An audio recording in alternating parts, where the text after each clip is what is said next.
everyone, welcome to Otaku Saga. I'm DK. I'm Rizzo. And I'm Zero, and today in Anime Reaction watch the third episode of Recreators.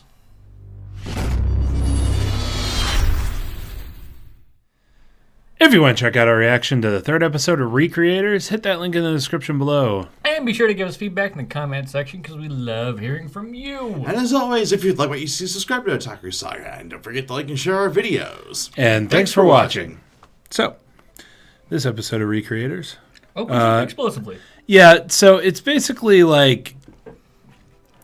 I feel that at the end of the second episode, they tried to set it up as a cliffhanger, and in this one, they're basically like, sweep it under the rug. Because we get the paladin chick, who shows up on basically a Pegasus, except it has energy wings.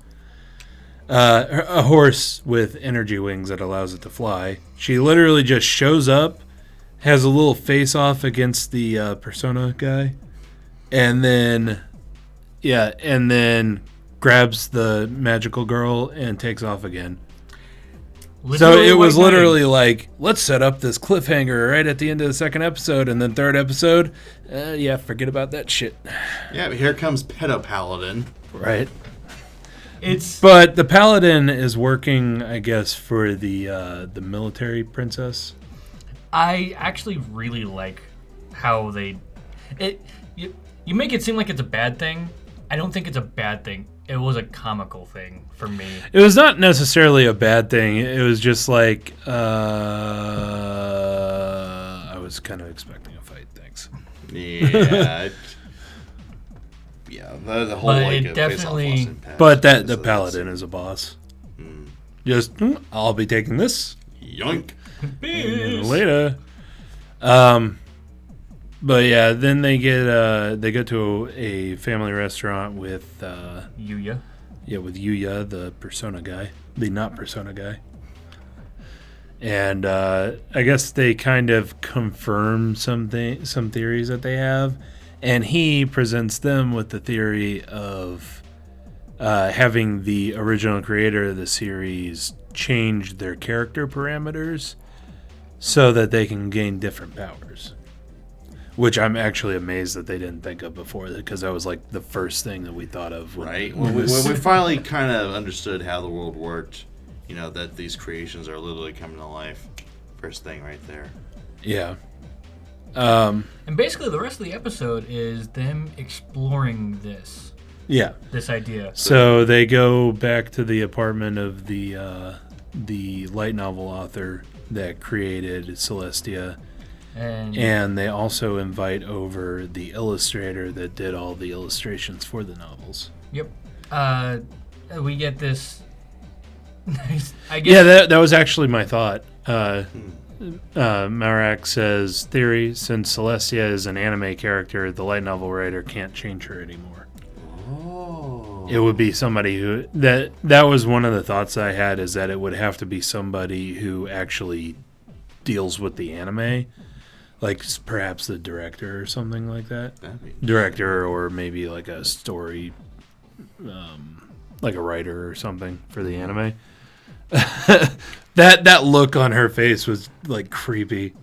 She would make a very creepy Yandere. Oh God, perish the thought. But I really do like this this little argument thing that they have. Yeah, one thing that I'm surprised of, I mentioned it during the reaction at the end, I'm a little surprised that the creators are so open to this. Because I would have expected to see more of, oh no, you're just a cosplayer. Or just a hardcore fan. Or just a yeah. That was the other thing I thought. Is like, oh, she's in her rebellious phase. So cute. Right when I went to go say it, though, Meteora said something and kind of cut off that train of thought. This is what other? I think we've only met this one creator. Have we met another creator? Well, I was in saying multiples. I was also talking about the illustrator because she was really just open to it. She was like, "Oh, that's how it is." Okay. I'm not. I I think that it's a different concept, I guess, for these two particular creators, and this might not be the norm. That's what I'm Perhaps hoping. they're just fucking weird. Like light novels Light are novel, supposed to be. yeah. Light novel authors. But yeah, so the majority of the episode, I guess, was exploring the idea of adding stuff to their character descriptions. So in this case, they want to add a fire spell, which I assume is from Meteora's game. And they want to give Celestia a fire spell to use. At first, I guess the author probably has a character profile that he made for her, which whenever I write stuff, I always create character profiles for characters. Oh man, yeah. What Kumo said, that music. The opening song starts playing again, and she's chanting out the spell. Ready, and then just cut. I had a feeling I was like, it's either going to be an epic pass or an epic fail. And wouldn't you know it, epic. It's an epic fail. Oh my god. But yeah, so I guess he tries to add it to something in a character profile that he has, and it doesn't work. The anime fall. And then they decide, Also, okay, well, maybe if we add more information. So the light novel author writes out basically a short story where Celestia uses it to defeat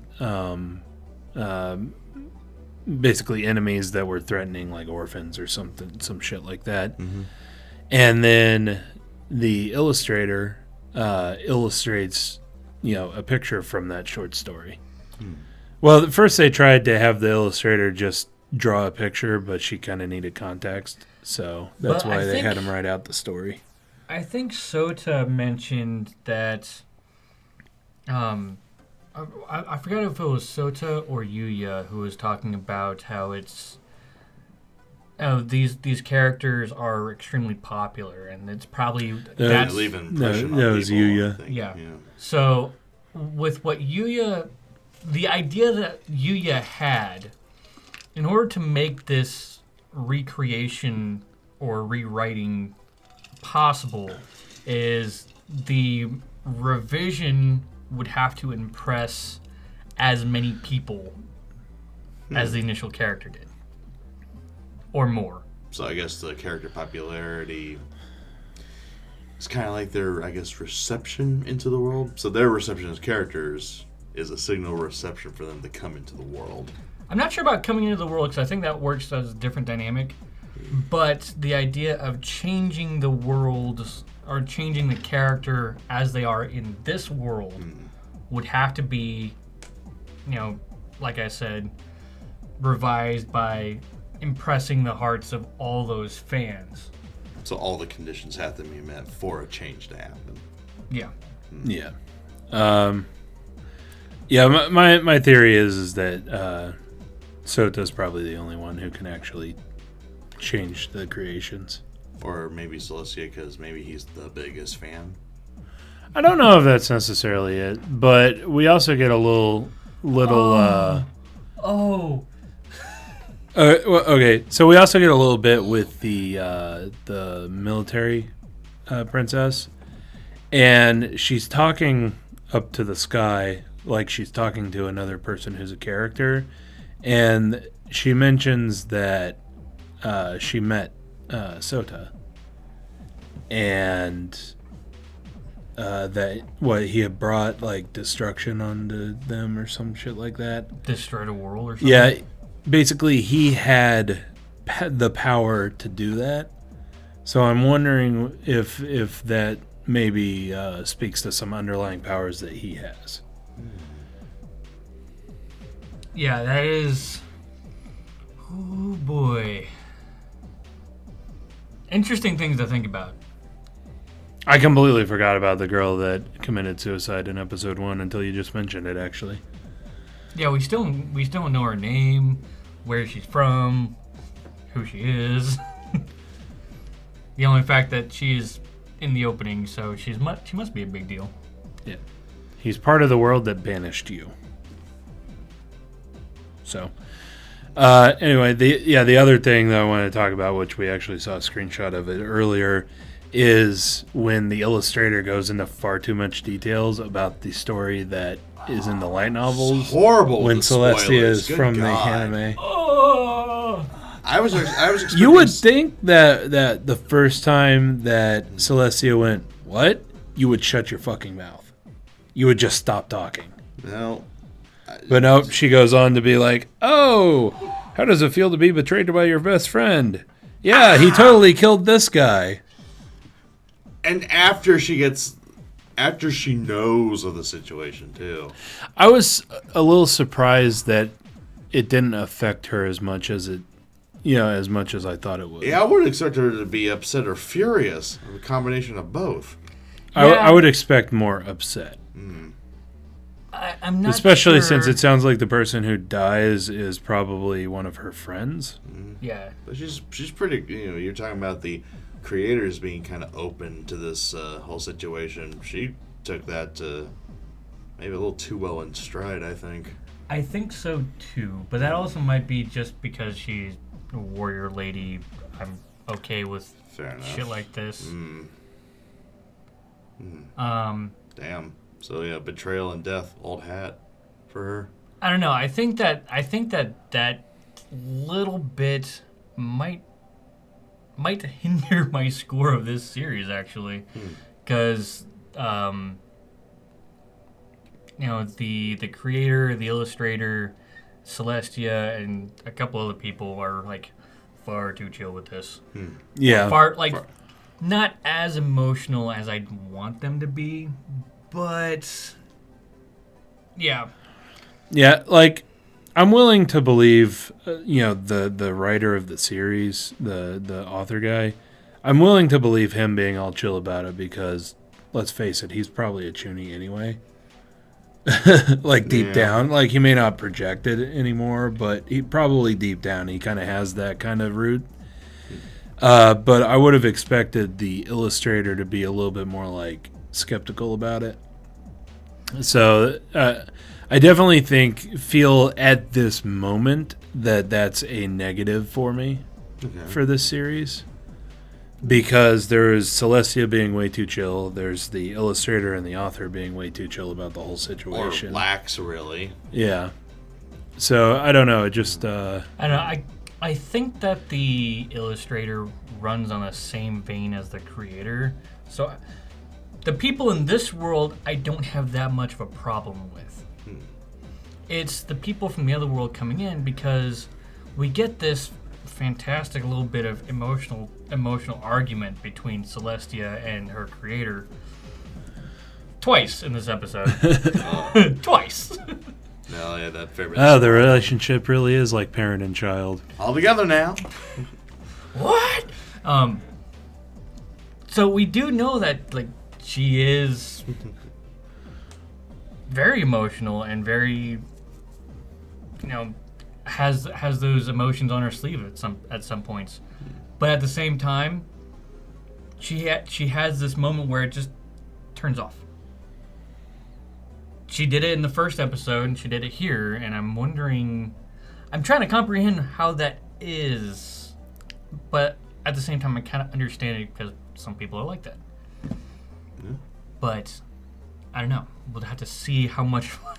There was also a kind of interesting line about how I think it was Meteora who commented about how because Celestia is able to argue with her creator, she must be pretty well written. Very deep personality, very well, Yeah. deeply written. Unlike Meteora, who is very, very monotone and... She is an NPC after all. She's an NPC. Which means that she there was probably no depth given to her character. Yeah, she's an NPC and Celestia is a main character. Yeah. So the difference is bound to be there. Which brings me into another little bit that I wanted to mention. Yuya and Meteora have no chance in hell to get rewritten. No chance in hell. unless they come out with like a fanfic that goes viral or a doujinshi that goes viral. Or a game, DLC. Yeah. Because the game is just really set in stone. So I think that it's very interesting that all these characters coming into this world, they're probably going to get shut down a lot. Actually, that might bring up something interesting here. Maybe how strong you are or strengths and weaknesses can depend on what media you're from. So, in Celestia's case, she's from a light novel series, but she probably stands the best chance of being recreated because you can alter text a lot more easily than code once a game, goes on the market. But if you're, say, from a video game, you have the odds are in your favor that your abilities are going to be over the top. So, Ryu, what you just said, I love that. I love Yuya. Pretty good anti-hero. Yeah, character. going back a little bit to what Yuya, he's also from a video game, so it kind of goes in the same vein. But maybe that's why him and Meteora seem to connect on a weird level. yeah, Okay. Yuya isn't an ass. When he showed up, I thought he was going to be an ass. He's kind of like he's this chill anti-hero, and in the game that he's based on, he's the rival of the main character. But I'm used to rivals being blue from Red and Blue, from Pokemon Red and Blue. He's not assholes like that, or you want to get back. Oh, you're Gary Oaks?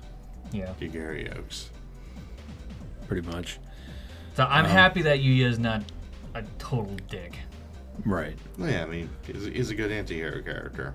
Arrogant, brash, but deep down a good guy.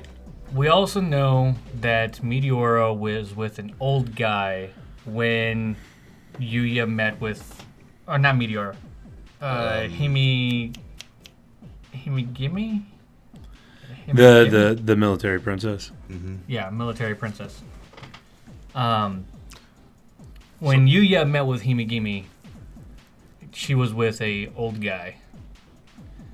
Sota looks like he knows who this old guy might be, but so I think we know which team he's on. So there's probably 2 more to go. Yay more world development. And the illustrator invites Meteora to... Well, she invite. Oh, well, yeah.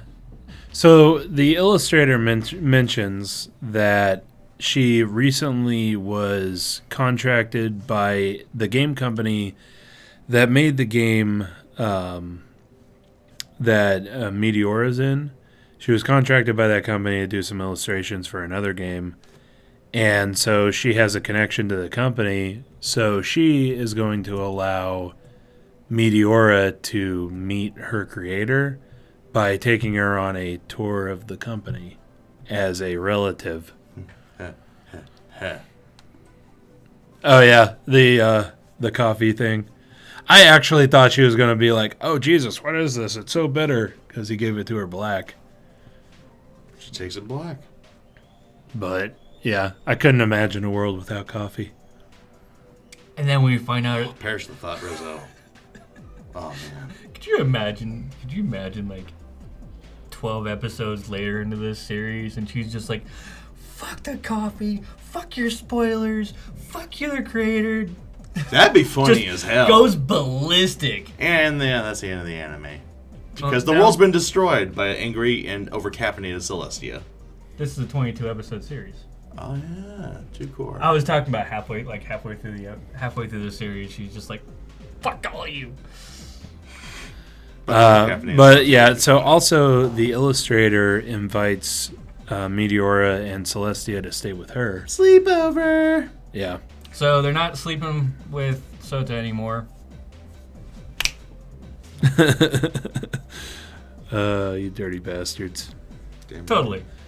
Yeah, I almost have a feeling that the illustrator wants to use Celestia for poses and stuff. Poses. So, how do you actually look when you're bathing? Okay, that's how I'll draw it next time I have to draw one of those scenes. You can just Now, if imagine, that doesn't freak out Celestia, I don't know what would. you can just imagine the fan service now. Brace yourselves. Poses. Yeah. Well, we already see in the ending, obviously it's not really canon, but we see in the ending that she does take them out to go buy other clothes. So I can only imagine like a dress-up thing where she's taking reference pictures. Swimsuit scene? Of course. Duh. I also think that it's rather funny that the male creator or the light novel author gets like the stare down when he Googles over her, but the He is a man after all. The illustrator's like, "Oh my god, can I like actually look at your clothes?" And Yeah. oh yeah, Again. that's fine. Totally cool with it. Again, he is a man after all. He is a man. That was creepy. You imagine him if he did, "Ooh, can I look over your clothes a little bit?" Oh man. Yeah. We can't go shit. It's always like too creepy or coming on too strong. Being a I don't guy's know, so tough. I just love the way that they're doing shit. Yeah. I could probably go on for another hour or so, but we do need But to please, cut. for the love of God, don't. So let us know what you thought of the anime, what you thought of our reaction in the comment section below. Yep, thumbs up if you like it, thumbs down if you don't. But that's going to do it for this episode of Anime Reaction. As always, I'm DK. I'm Zero. And I'm Rizzo. See you next time. And go ahead and click on my face to go to our most recent Otaku Saga Talks. Click on my face to go to Otaku Saga Gaming, our gaming channel. And click on the waifu to subscribe to Otaku Saga. And if you'd like to help support us, please go ahead and check out our Patreon page.